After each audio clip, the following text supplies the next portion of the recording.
Hola, greetings and salutations, folks. It is I, your host, Cinema Kane, coming back at you today, and today we are talking Bill and Ted's Excellent Adventure. This movie came out in 1989, was originally shot in 1987 for a 1988 release, which you can actually spot in one line of dialogue that Bill says towards the beginning of the movie. But it sat on the shelf for a year because Orion, the company that was distributing it, was going out of business. So it sat there, it languished. Eventually, it was picked up and released by MGM. Now, here's the thing.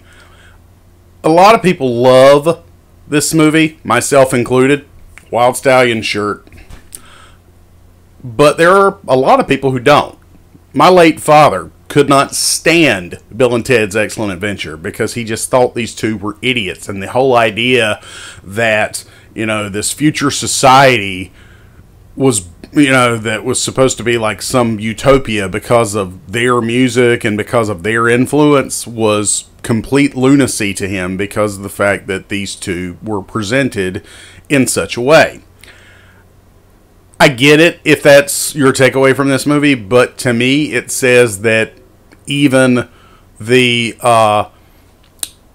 people who you perceive at a certain level or you look at face value have deeper levels to them. And as you watch the movies progress with Bogus Journey, which I'll review at some point, and of course Face the Music, which I'll also review at some point, you see that these two do somewhat mature as the franchise goes on.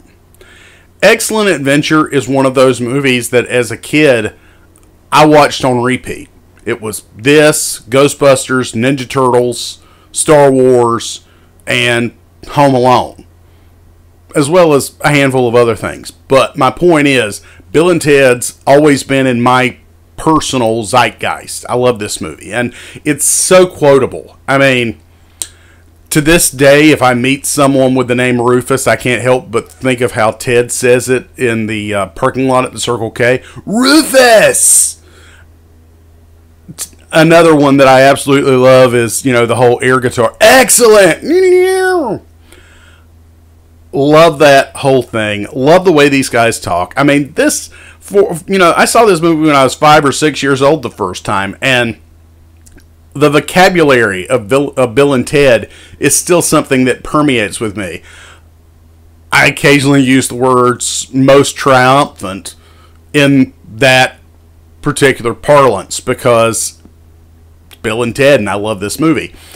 I think the reason this movie resonates with me and why I love it as much as I do is because of the fact that growing up in a post-Soviet Union, oh my God, we're all going to die from nuclear fallout era of the late 80s, early 90s, when everything was, grunge and discontentment with society from the generation that preceded me. I think this movie offered a healthy dose of optimism, whereas cynicism was really becoming the norm around this same time. And I think any movie that has optimism in it, particularly during a very cynical time of a country's life or of a cultural span, whatever you want to call it, I think that's why it stands out to me and why I love it as much as I do. These characters are great. Alex Winter and Keanu Reeves are perfect. They've got great chemistry in this movie. And George Carlin, I mean, who doesn't love George Carlin? I know I do. So, I'm your host, Cinema Kane. I hope you enjoyed this review of Bill and Ted's Excellent Adventure. If you did, don't forget to click that most triumphant thumbs up. Don't forget to click that most excellent bell. And don't forget to subscribe to the most excellent Cinema Kane's YouTube channel. Help me grow my channel by sharing this on all your social medias. And I'll see you next time at the video store.